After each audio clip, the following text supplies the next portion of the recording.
This is Byron from Thomas & Friends, and he's looking a little rough. If you say so. But can he be saved? I'm Geoh, and let's find out. So Byron here is in a pretty bad state. Not only does he have rust, flaking paint, and new purple highlights, but he looks like he got hit with Homer Simpson's makeup gun. Close your eyes, Marge. And now you're ready for a night on the town. Homer, you've got it set on whore. But the Geoh channel has become a rehabilitation space for wooden trains, so let's see what we can do. I started disassembling Byron by removing some very rusty screws and unintentionally turning him into a Tugs character. Because of Byron's internal mechanism, which is a button in his cab that allows his blade to flip up and down, he was actually pretty straightforward and satisfying to tear down. Just unscrewing screws between many layers of plastic with the occasional spring. The hardest part was removing the wheels, which were holding in this plastic piece that cupped around the chassis.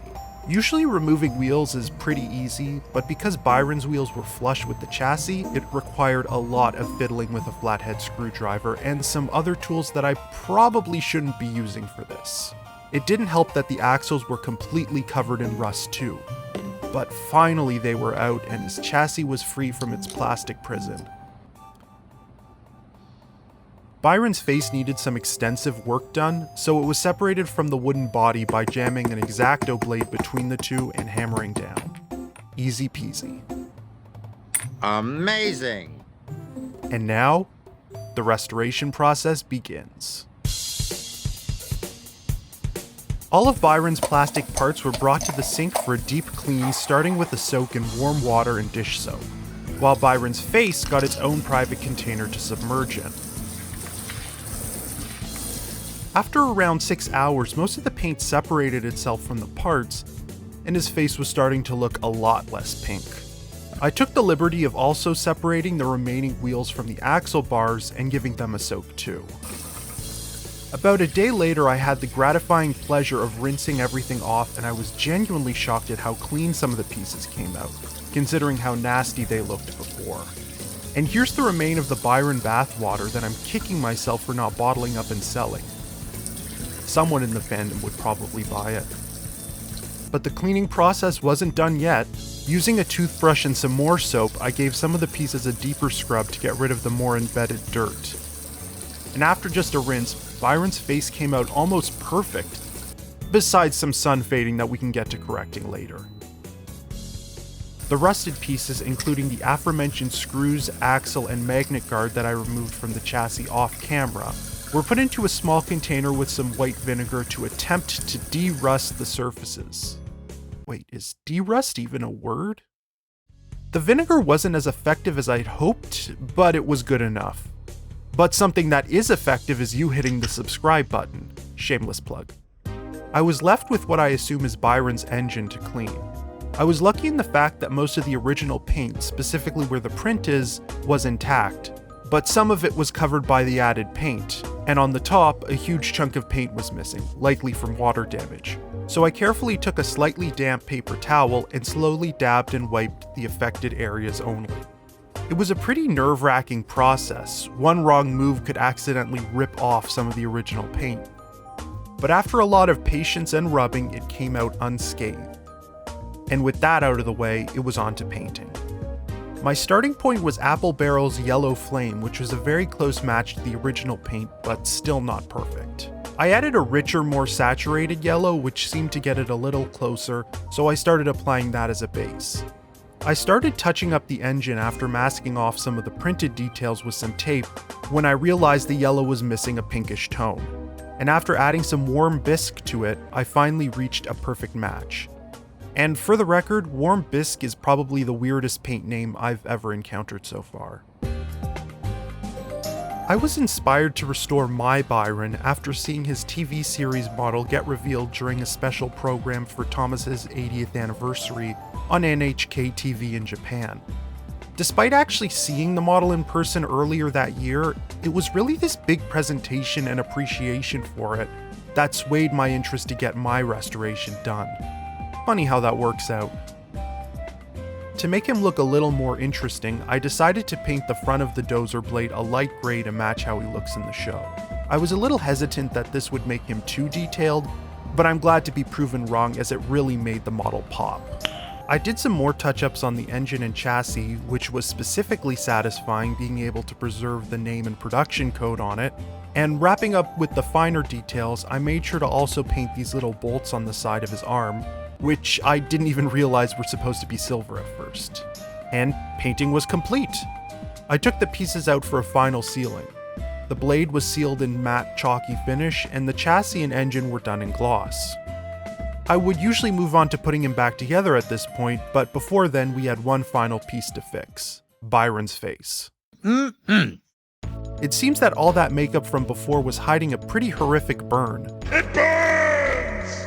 I'm going to perform a process that's been dubbed as Retrobrighting, which uses hydrogen peroxide and UV light to reverse the effects of fading on plastics. Also, just a note, peroxide is extremely dangerous. Please do not use this as a tutorial.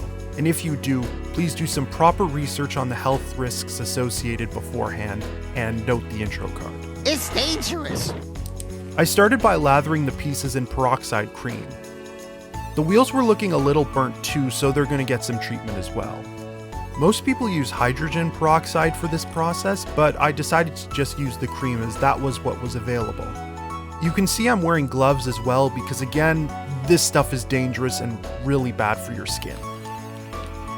After the pieces got a good helping of cream, they get placed face up in a plastic bag ready for some UV revitalization. I thought I'd just leave it outside and let the sun do its thing because, you know, UV light, but when I got to this point, daylight savings time had started. So the shorter days and bad weather meant it had zero effect. So I caved and bought a UV light. This one was specifically for curing UV nail polish, but I figured it would work for this. But because it was for nails, the light would just stay on for a total of 3 minutes, and then turn off. So I returned it and bought another UV light. This one specifically noted it would stay on for prolonged periods, so I bought that one. And while it stayed on for longer than the 3 minutes of the first, it had a maximum time of 15 minutes before turning off. So still not effective. So I returned that one and bought yet another UV light. This time a lamp. Just a plain, normal, everyday, no questions about it, simple, ordinary, unembellished, unmistakable, clear as day, frank as Frankenstein, one compound word, lamp. Or maybe two if you say UV lamp. And it stayed on. Everyone cheered. I'm kind of kicking myself for not just buying this in the first place because it would have been much more convenient. We live and learn, I guess. Or in this case, live and have your mistakes broadcast to thousands and then learn.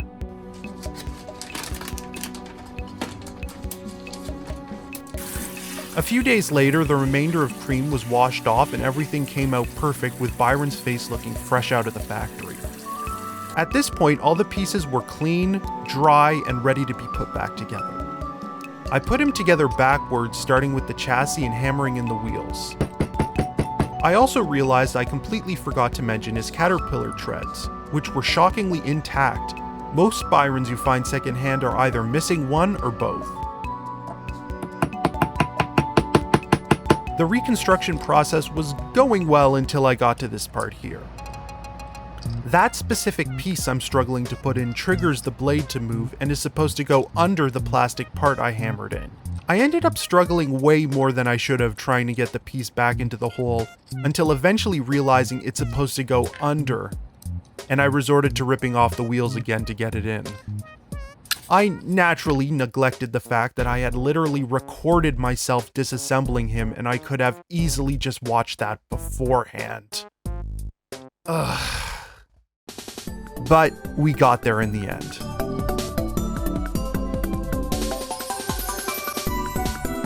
So after hammering in the wheels again and dropping the hammer on my foot, Byron was finally coming together again. and it was so rewarding to see all these pieces finally come together as one.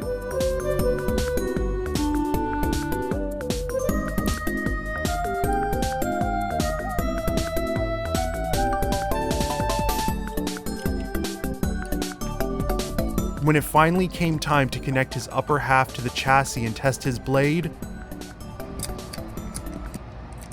it didn't work.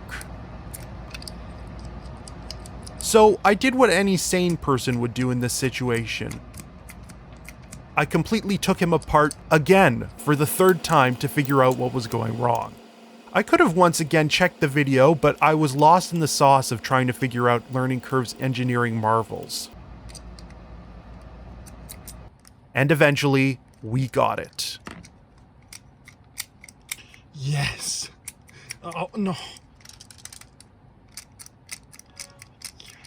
Yes, yes, yes, yes! And for the final time, hopefully forever, Byron got assembled. I hope this is the last time I have to do this. Don't worry, it is. If I have to do it again, I will go nuts.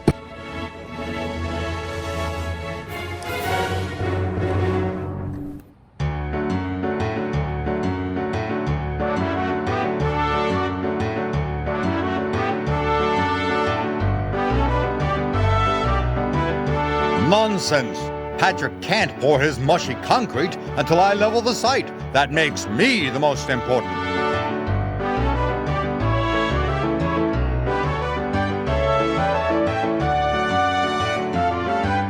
Look at that! A work of art.